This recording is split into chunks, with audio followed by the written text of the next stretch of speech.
5 years ago, we saw the largest attack on free speech that we've ever seen in our lifetimes, perhaps ever in the history of our country.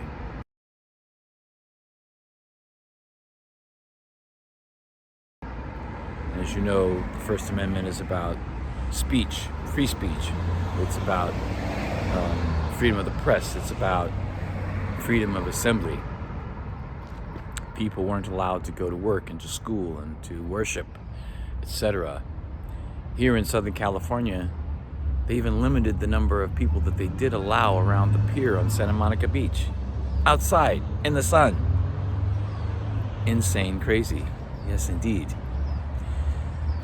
But what it says is that we, the people, have a responsibility to not only be an active movement, but to continue to be that active movement, be an actual movement that doesn't go away.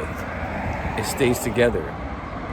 It not only not goes away, but it grows with the realization that being proactively involved with others is absolutely essential as a check and balance to things that can happen, such as what we saw 5 years ago with the First Amendment. As I've said many times to people, if you let the First Amendment go, then that's an attack on everything else.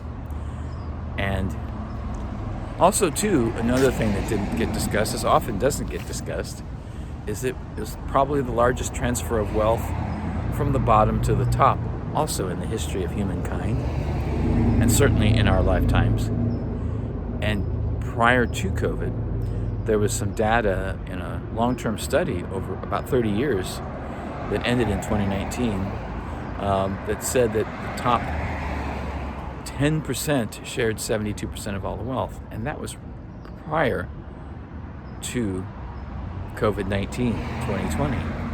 So what could it be now? And there's a lot that can be discussed about that. You know, you can very easily be in a bubble when economically you really don't have any needs. You know how your bills are going to get paid. You might complain about the grocery prices. Never forget. Just like you learn a lesson, learn from mistakes. Never forget. We know when we're close. We'll pull the code card up and be ready. We're ready. I had the epi ready. That's one of the first things we do. And she wouldn't let me give it. So this was that woman, and the entire time, and this was over his body, his alive body, and we're arguing, and she's laughing. She was smirking, and how this man died was the nurses arguing with the doctors over him as he was dying, and she's smirking the entire time. It was probably one of the worst experiences in my entire life. But all I can think about is that at least he knows that we were fighting for him when he died.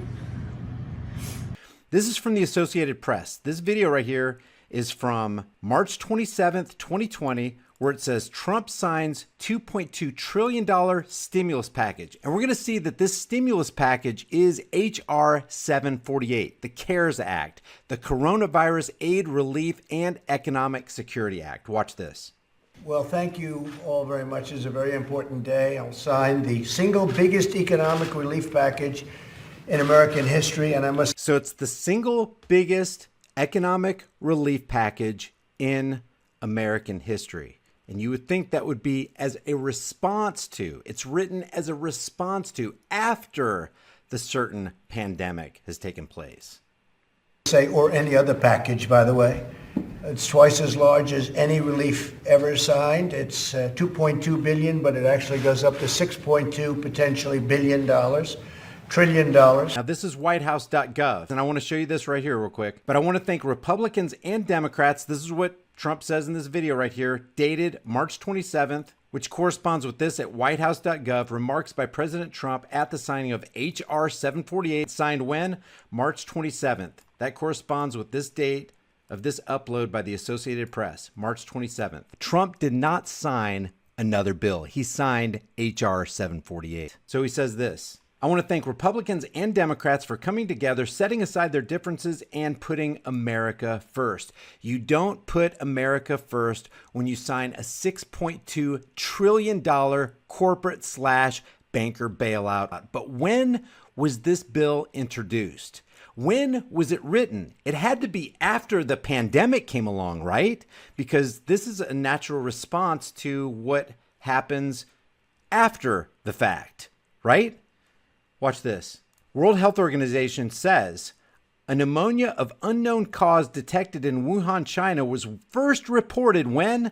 To the World Health Organization country office in China on 31 December 2019. All right? When was it declared a public emergency? The outbreak was declared a public health emergency of international concern on 30 January 2020. So when was H.R. 748 introduced to Congress? You would think it would be after January 30th, 2020, right? I mean, it'd be ludicrous to come up with a Coronavirus Aid, Relief, and Economic Security Act before coronavirus was ever on the scene, right? This is from congress.gov, H.R. 748, going back to whitehouse.gov, H.R. 748, the CARES Act. What does CARES stand for? Look at this. Coronavirus Aid, Relief, and Economic Security Act, or the CARES Act.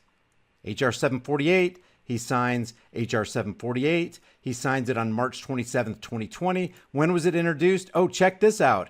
Introduced 1/24/2019. A full year, a year and 2 months before he sits down at this desk and signs it during a plandemic. Why do we call it a plandemic? Because look, they already had this in the works, guys, on 1/24/2019. Let me show you something else.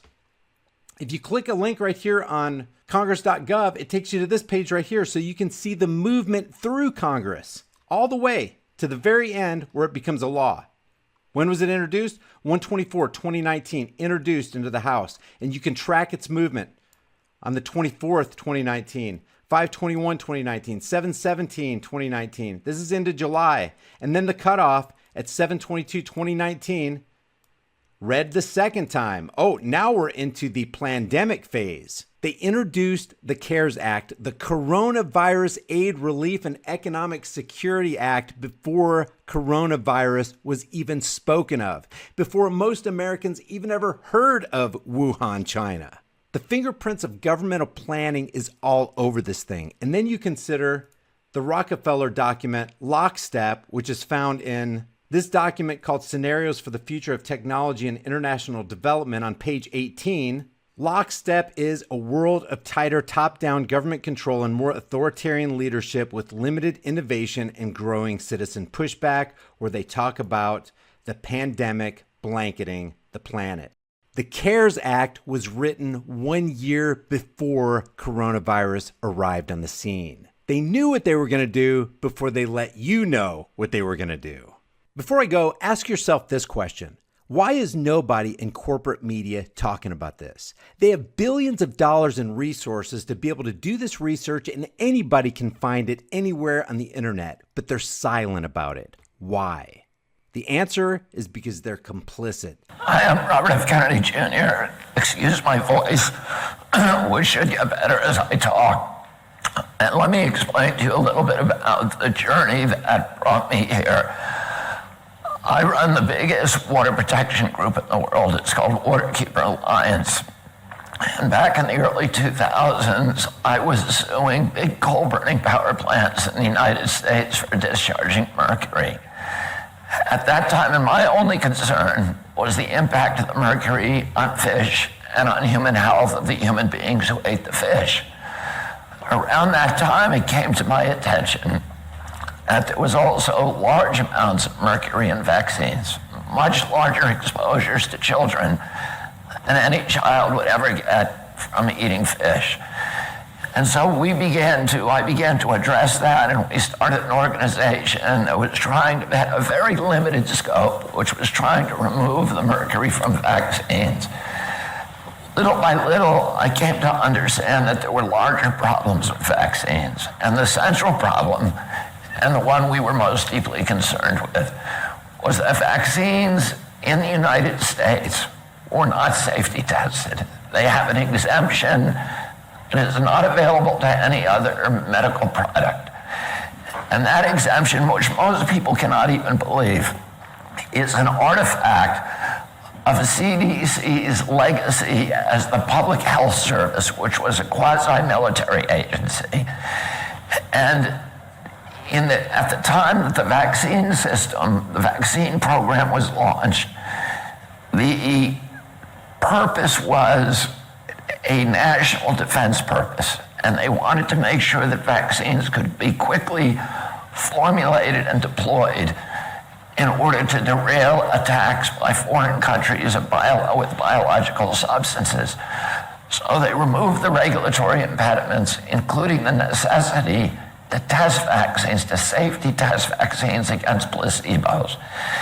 And so my very narrow purpose in starting the Children's Health Defense was to address this problem and get vaccines properly safety tested. Because if they're not safety tested, nobody can tell you with any medical authority whether that vaccine is injuring more people than it's saving. And yet, as we continued on with this advocacy, it became very clear that there were other problems as well. There was problems with the corruption in our political system. The pharmaceutical companies had not only corrupted our politicians with huge amounts of lobbying money, they had captured the agencies that are supposed to protect Americans from public health threats, the CDC, the FDA, the HHS. They had captured the press in our country. Huge influxes of advertising dollars, which had neutralized the press, and they had effectively subverted American democracy by neutralizing all of those institutions that the founding fathers of our nation had created to stand between a greedy corporation and a vulnerable child. The Congress had been corrupted. The regulatory agencies were captured. They had become sock puppets for the industry they're supposed to regulate.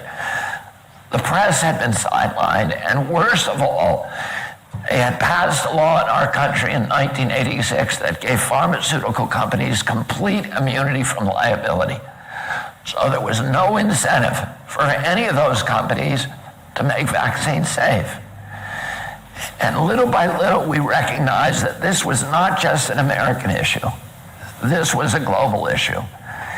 I came 2 years ago when I was arguing the Monsanto case, and I met my partner here, Senta Dupuy. And Senta already understood the connection that had taken me so long to formulate between toxics in our environment, the capture of our agencies and our political structures by those powerful companies. She also recognized that pharmaceutical companies were the most powerful, more powerful than oil, more powerful than the chemical industry, and a greater threat not only to our children's health, to all the institutions of democracy, not in the United States, but all around the globe. And I'm very glad that Tina Choi helped Senta to organize Children's Health Defense Europe. We are here today to announce, to launch the beginning of this organization. We've been very, very successful in the United States. We recognize that the pharmaceutical industry is operating and capturing politicians and running governments in every nation on the globe. And if we win this battle just in one nation, the United States, we're still going to lose it globally. So we need people of goodwill, people who have courage, people who have a nonconformist way of thinking, who understand that we are being lied to that the entire political structure today is saturated in pharmaceutical propaganda. And we have watched over the past few years something that is extraordinary. We are at an inflection point, I believe, in human history. The largest and most critical inflection point that humanity has ever encountered. For many years, totalitarian and authoritarian states have used the power of fear to engineer compliance in populations. I grew up understanding what happened in World War II in our country, and during the Nuremberg trials, Hermann Goering was asked by the prosecutor, how did you make the German people comply? And Goering said, it's not just Germany. This works in any country, whether it's a fascist country or a communist country or a monarchy or a democracy. All the rulers need to do is to tell people that there's something they need to be fearful of, to point a finger at that source of their fear. And you can make human beings do anything you want. You can make them go to slaughter like sheep. You can make them obey. During the same Great Depression that spawned Adolf Hitler, we were very lucky in our country that we had a leader, Franklin Roosevelt. And he said, the only thing we have to fear is fear itself. He understood that fear would drive us into totalitarianism. Well, the biosecurity agenda that people like Bill Gates and Anthony Fauci and Davos and all of these people who are running now the global economy, they have understood for years that they have a power that no totalitarian government has ever had available to it, which is the biosecurity. You know, in Hitler could point at the Jews and say, those are the big threat. We need to be frightened of them, and you guys, everybody else needs to obey so that we can fight them off. Other countries were scared of the Bolsheviks. In the United States, you know, our demagogues point to the Mexicans or dark-skinned people and say we need to be scared of them, or terrorists. And, you know, all of those things get us to voluntarily give up, relinquish our human rights, our civil rights, and walk like sheep into the abattoir.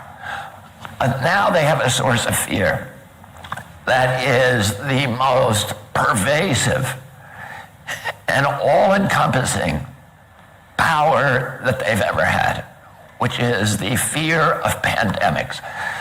Governments love pandemics the same way that they love wars, because it gives them power, it gives them control, and it gives them the capacity to impose obedience on human beings. And today we have an inflection of new technologies that give governments the capacity to impose controls on populations that have never been imagined before in human history by any tyrant in history.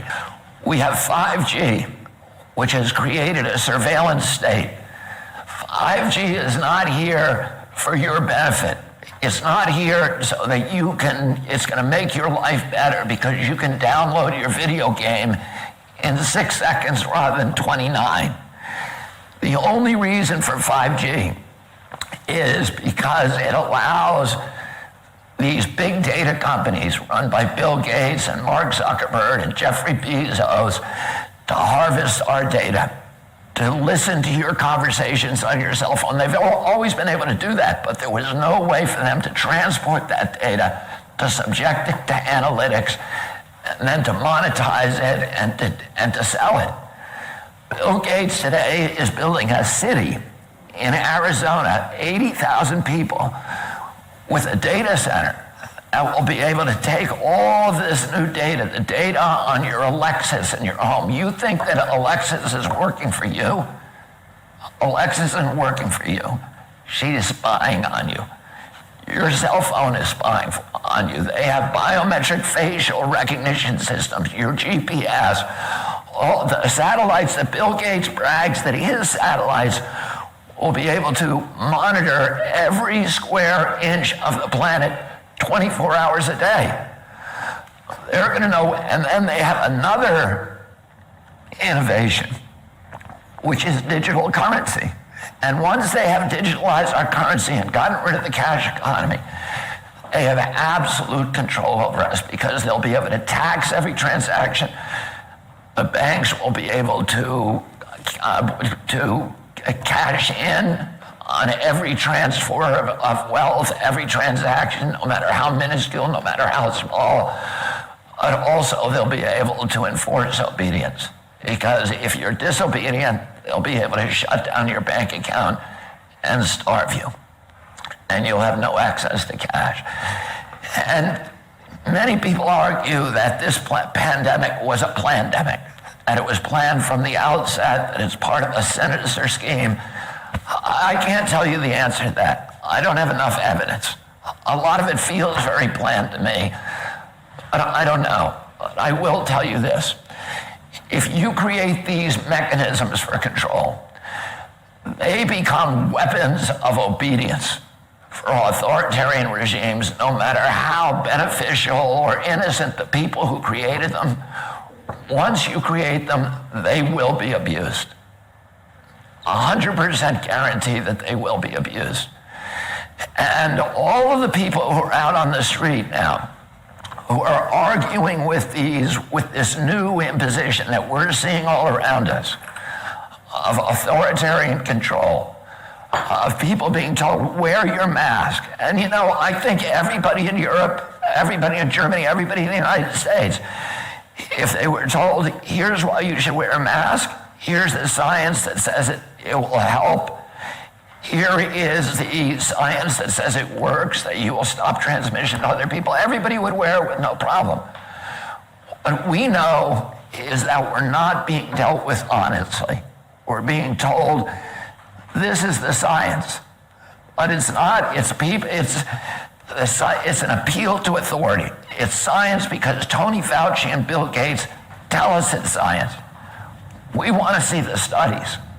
We want to see the studies on hydroxychloroquine.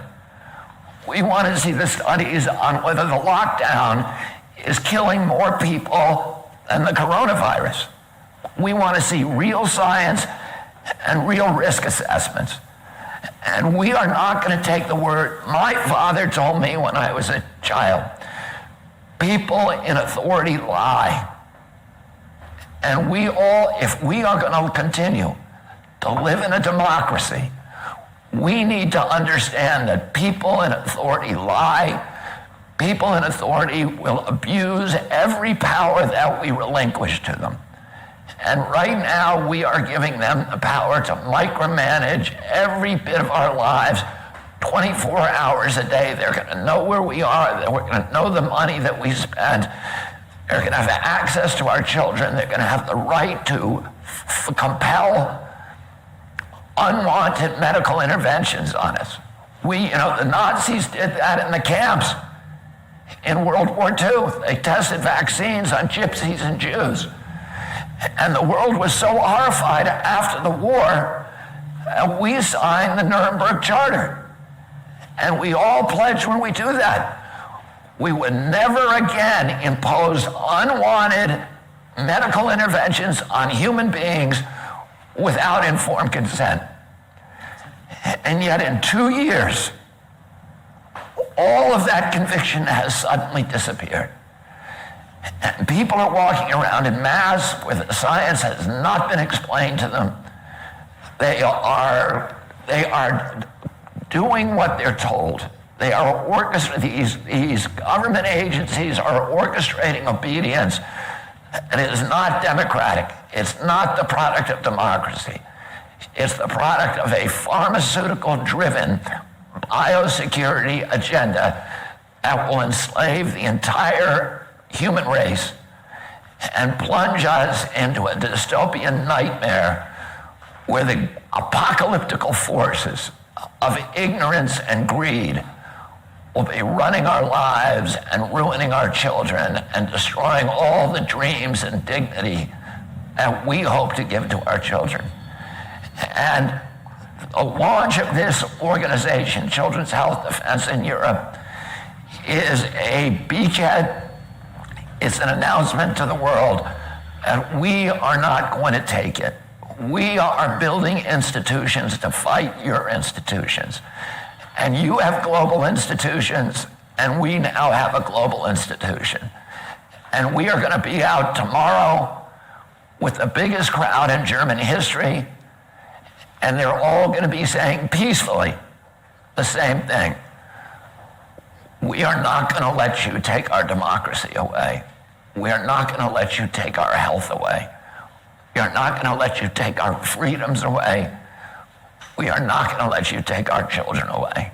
And I'm very proud of the people that I am sitting at this table with, who are people who have the courage to challenge, to speak truth to power, and to think independently, and to break away from the orthodoxies that are enslaving so much of the human race.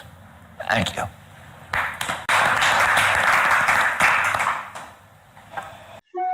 And I think it's really important for our democracy to be able to have spirited civil discussions about important issues like this. This is an issue that has been on the news 24 hours a day for the last 4 months, and yet there's no debate happening about this. It's all kind of a repetition of these government orthodoxies and government proclamations. And democracy functions only when we have the free flow of information. Policy is best often crafted in the furnace of heated, spirited debate. It's part of our constitutional system. It's part of Americans' tradition. We invented free speech in this country through the First Amendment, and it ought to be something that we celebrate and that we model for the world. It shouldn't be something where you now have Democratic leaders like Adam Schiff calling on social media sites to censor debate about an important government issue. That shouldn't happen. It's not hypothetical that vaccines cause injury and that injuries are not rare. The vaccine courts have paid out $4 billion, and the threshold for getting back into a vaccine court and getting a judgment, HHS admits that fewer than 1% of people who are injured ever even get to court. The other thing is vaccines are zero liability. So this is an industry that went to Congress in 1996, and they had a diphtheria, tetanus, and pertussis vaccine at that time that was called causing brain injury in 1 out of every 300 people. And they said to Congress, we cannot make vaccines safely. They are unavoidably unsafe. That is the phrase in the statute, unavoidably unsafe. The only reason that we're going to continue to make vaccines is if you give us complete blanket immunity from liability. And Congress gave it to them. So today you have a product that if it injured you, no matter how negligent the company was, no matter how sloppy their line protocols, no matter how toxic the ingredients they choose to use, no matter how grievous your injury, you cannot sue that company. And that company, therefore, has no incentive to make that product safe. And that should be troubling to any of us who are part of the legal system that is saying we are going to force people to take this intervention.